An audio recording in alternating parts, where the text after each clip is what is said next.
네, 안녕하십니까. 더불어민주당 과학기술정보방송통신위원회 간사 김현입니다. 오늘 방통위에 위법한 공영방송 이사 선임의 무효화와 윤석열 대통령의 방송사법 거부권 행사를 하게 될 경우를 상정하고 지금 규탄하기 위한 공영방송 3사 KBS, 박문진, EBS 이사 공동 성명서를 발표하는 자리입니다. 오늘 참석하신 분들 먼저 소개해 드리겠습니다. EBS 이사장 유시춘 이사장님 오셨습니다. 박문진 이사, 박선아 이사, 윤능호 이사님, KBS의 김찬태 이사님, 유일형 이사님, 이상효 이사님, 정재권 이사님, EBS 이사 조호연 이사님이 참석하셨습니다.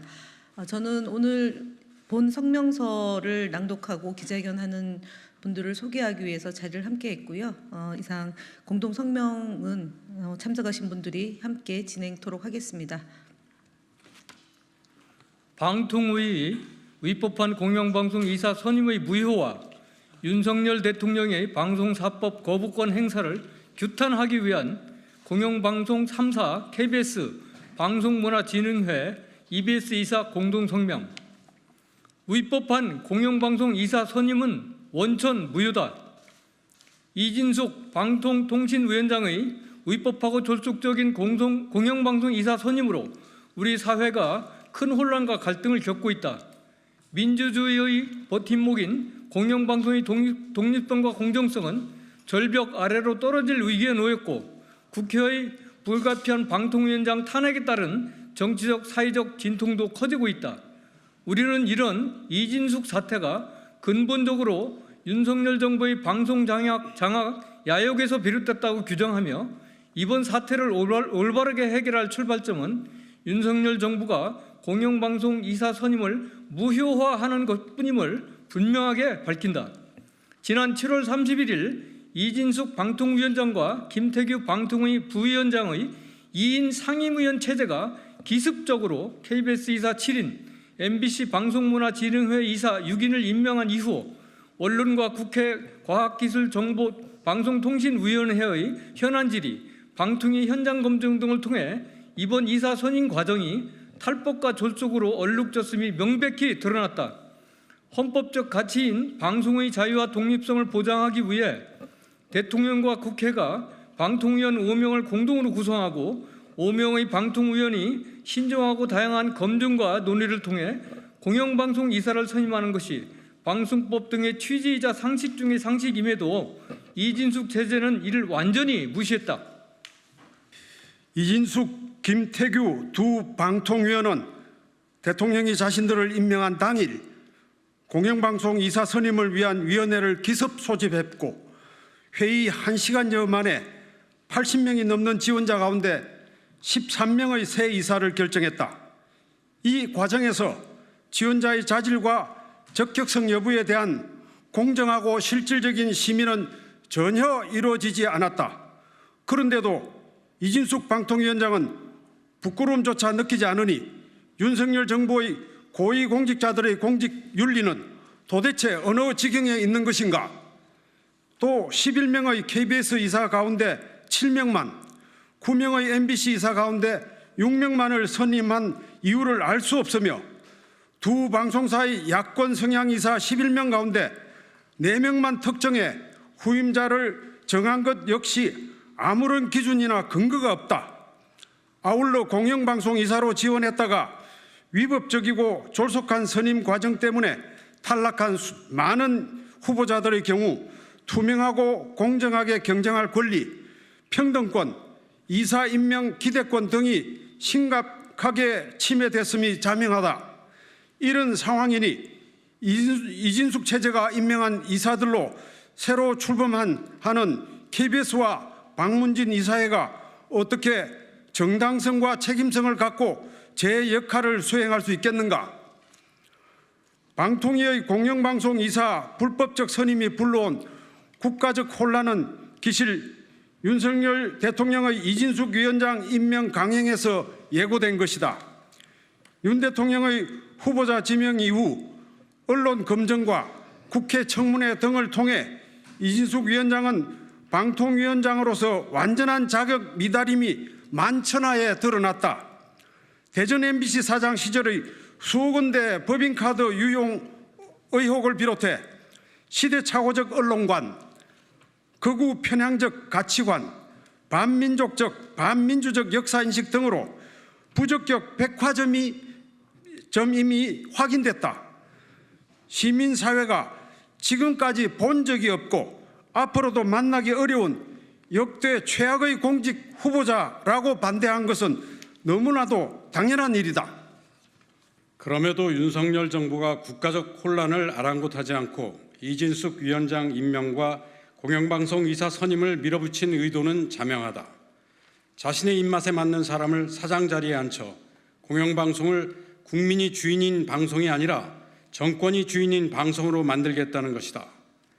우리는 KBS의 위법적인 이사장 사장 교체를 통해 윤 정부가 공영방송을 어떻게 장악하고 망가뜨리는지, 이 땅의 민주주의를 어떻게 훼손하고 내팽개치는지 분명하게 지켜보고 있다.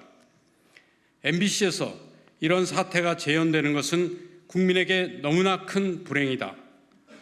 위법과 졸속으로 점철된 공영방송 이사진 선임으로 빚어진 국가적 혼란을 수습하는 출발점은 윤석열 정부가 이사 선임을 원천 무효화하는 것뿐이다. 아직 늦지 않았다. 우리는 2인 체제 방통위의 위법한 공영방송 이사 선임의 정당성을 결코 인정하지 않는다. 더욱이 이번 사태를 통해 방송사법의 필요성이 재확인되었다. 윤석열 대통령의 거부권 행사에 대하여 강력한 유감을 표명하며 지금부터라도 대통령과 국회는 이 사태에 대한 책임을 지고 공영방송 정상화에 나설 것을 촉구한다. 2024년 8월 7일 방송문화진흥회 이사 강중묵, 권태선, 김기중, 김석환, 박선아, 윤능호, KBS 이사 김찬태, 유일형, 이상효, 정재권, 조숙현, EBS 이사 문종대, 박태경, 유시춘, 조호연. 감사합니다. 경향신문 이유진 기자입니다. 어쨌든 윤석열 정부의 원천 무효화를 오늘 기자회견에서 말씀 주셨는데 사실 그럴 가능성을 빼고 있지 않고 사실 이사님들이 지금 제가 알기로는 서울행정법원의 사이사 임명 처분 집행자들을 신청한 걸로 알거든요. 근데 이거 외에도 혹시나 다른 대책 강구하시는 게 있을지 한번 박선아 이사님. 네. 아까 우리 기자님이 그냥 할게요. 예. 저는 방송문화진흥회 이사고 박선아라고 합니다. 예. 그 소송의 당사자이고요. 저희 이제 방송문화진흥회 이사 중에서 권태선, 김기중, 박선아가 신청인과 원고로 참여를 했고요. 근데 무효의 가능성이 높지 않다고 하셨는데 저는 그렇게 보지 않고 있고요. 저희 이제 새롭게 이제 이사로 임명이 됐던 분들의 임기가 13일에 시작을 하는데 12일까지 1차적으로 법원에서 어떻게 회복하기 어려운 손해를 피하기 위한 결정이 나올 수 있으리라고 희망하고 있습니다. 예.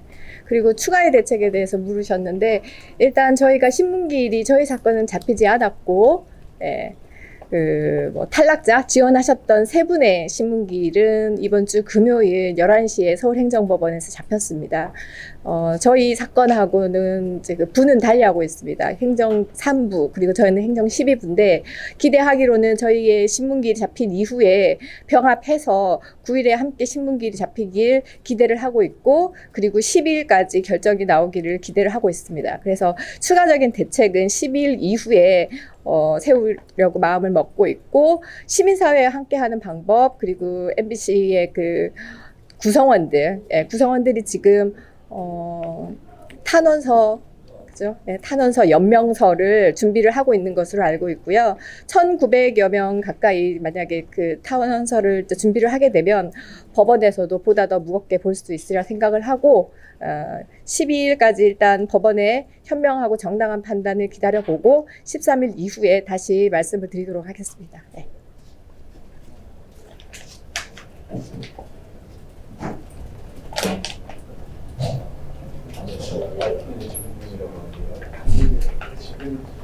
11명 KBS 이사 가운데 7명만 하고 9명 중에 MBC 이사 6명만 선임한 이 이유를 알 수 없다고 했는데, 그때 얼마 전에 이제 현안 질의에서는 2인에서 투표를 해서 투표를 다 받은 사람을 뽑다 보니 거듭해서 투표를 진행했고 그 결과가 그렇게 나왔다고 했는데, 이런 절차 자체가 잘못됐다고 보고, 그럼 원래는 어떻게 돼야 된다고 보시나요?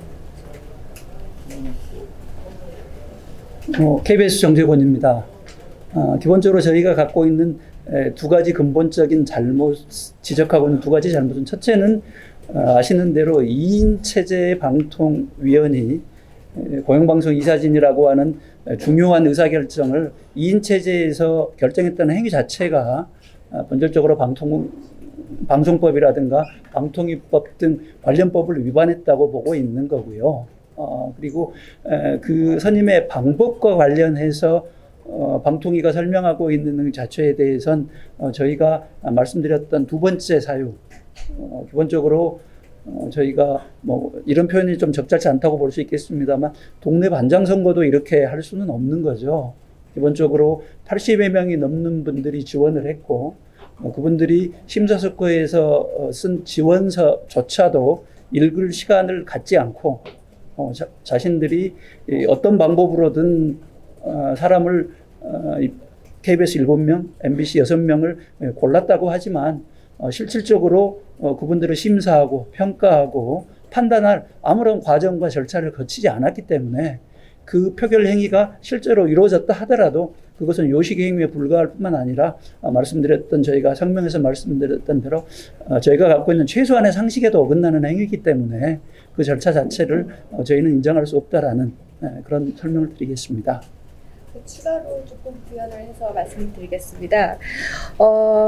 이제 방송통신위원회에서 이렇게 중요한 방송 정책을 결정을 할 때는 가장 기본적으로 투명성이 전제되어야 된다고 생각을 합니다. 당연히 회의록이 있어야 되고 속기록이 있을 것입니다.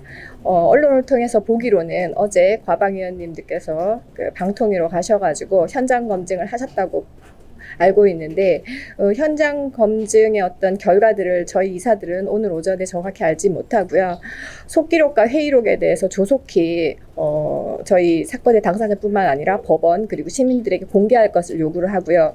결국 가처분 사건 같은 경우에는 사실은 12일까지 신속하게 결정이 되지 않으면 또 13일부터는 다른 국면이 벌어지기 때문에 12일까지 그것이 법원에 어떻게 도착할지는 모르겠지만, 결국 저희가 제기했던 선임 취소 소송, 본안 소송에서는 결국 법원에 다 낼 수밖에 없습니다. 지금에 와서 회의록과 속기록을 어떻게 다시 만들 수도 없는 노릇이고, 그렇기 때문에 조속히 공개를 하고 결국 다 낼 수밖에 없다, 본안 소송에서. 그러한 점들을 방통위원님, 지금 한 분 계시나요? 김태규 상임위원님께 촉구를 한다는 말씀을 드리고 싶습니다.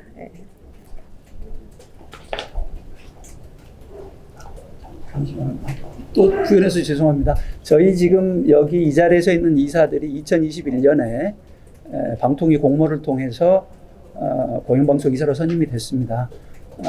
KBS와 MBC 사례를 간단히 설명을 드리면, KBS의 경우에 53분이 지원을 하셨고요. 보통 한 15페이지에서 20페이지에 가까운 업무 계획서, 그리고 방통위가 요구한 10가지 질문에 대한 답변서, 이런 것들을 제출을 했고요. 방통위가 신중한 절차를 거쳐서 KBS의 경우 그중에 40명을 1차로 추려내서 그분 전원에 대해서 면접을 했습니다. 2021년 당시에는 코로나 상황이었음에도 불구하고 방통위에서 모든 그 40명의 후보가 줌으로 방통위원들의 질문에 답변을 했고요. MBC 방문진의 경우에는 22분의 지원자 전원이 KBS와 마찬가지의 절차를 거쳐서 공영방송 이사로 선임이 됐습니다. 저는 이것이 너무나도 공모에 합당한 진행 과정이었다고 생각이 되고요. 2021년의 사례와 비교해 보더라도 지금 방통위의 공영방송 선임 과정이라고 하는 게 얼마나 졸속이고 얼마나 날림인지는 뭐 누구든 확인할 수 있으리라 생각됩니다.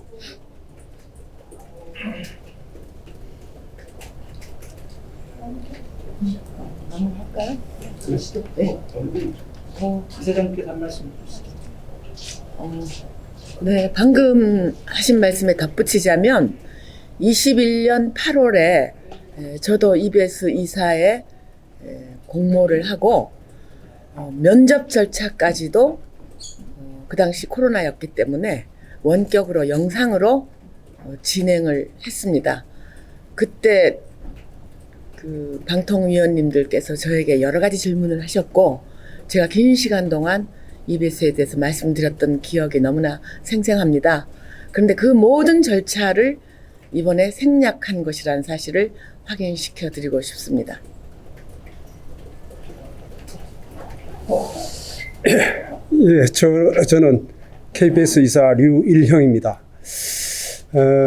저는 요번 이진숙 방통위원장의 이 방문진 KBS 이사 선임 과정에서 중요한 포인트 중에 하나가 사실상 그날이 금요일이었습니까? 그 회의가 있기 전에 이미 누구는 탈락할 것이다. 우리가 당연히 보궐이사라서 연임이 될 거로 생각했던 분들이 빠진다는 그런 소문이 점심때부터 나돌았습니다. 제가 점심때 그런 이야기를 들었는데 그래서 저는 그게 설마 그런 일이 있겠느냐 이렇게 생각했는데 나중에 결과적으로 상당 부분 맞아떨어졌고 우리 정동영 의원께서도 이게 용산발 이미 정해진 것이다. 최모 비서관인가 실명 거의 반실명까지 거론하면서 구체적으로 문제를 지적을 하신 걸 기사를 봤는데 만약에 이 과정들이 정말 용산에서 이미 짜여진 각본대로 진행되었다면 이건 정말 공영방송과 언론 자유, 정치적 중립성을 명백히 훼손한 중대한 하자가 있는 그런 절차였다고 생각합니다. 이 부분 다음번에 국회에서 국정조사라든지 어떤 기회가 주어진다면은 분명히 살펴봐야 될 부분이라고 저는 생각합니다. 이상입니다. 혹시 추가적인 질문 없으시면 여기까지로 오늘 기자회견을 마무리하겠습니다. 기자회견에 참석해 주셔서 거듭 감사드립니다. 수고하셨습니다. 감사합니다. 감사합니다. 잠깐 여기를 눌러주세요. 구독과 좋아요를 눌러주시는 분들에게 건강과 행운 장수를 기원합니다.